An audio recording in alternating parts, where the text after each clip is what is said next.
What are some of the negative things that women do on dates?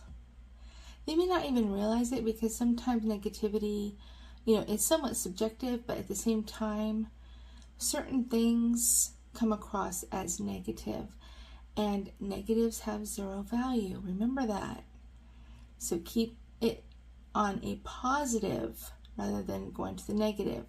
And some of the things that women do on dates that come across as negative are, complaining about work, complaining about their friends, complaining about this, complaining about that.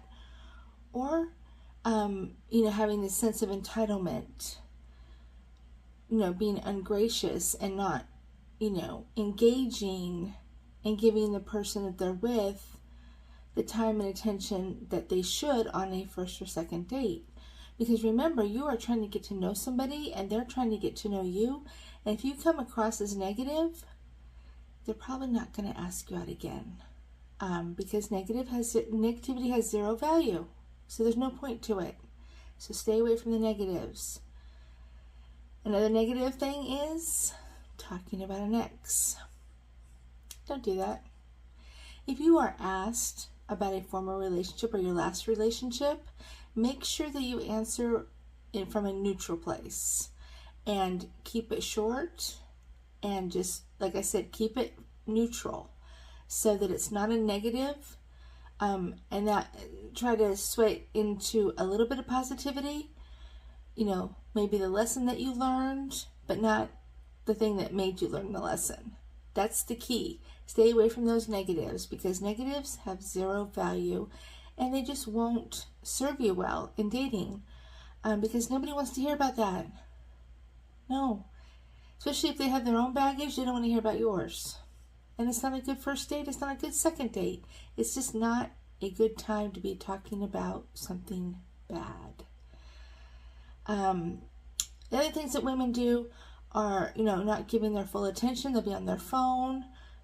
That's rude. Don't take your phone out. Leave it tucked away. You do not need to be on your phone during a first or second date, period. Unless it's an emergency. I get that happens. But try not to, pull out your phone and check it or check the time. Things like that. Women do that a lot. Fidgety. And that's the first thing that they go to is the phone. It puts people off. And it makes you look like you're not really there and you're not paying attention. And make sure when you're asking questions that you are doing it in kind of a fun, lighthearted way, not interrogation. Nobody wants to be interrogated. Trust me, they don't. And if you interrogate and you try to, dive too deep too quickly, it's probably not going to earn you a second date.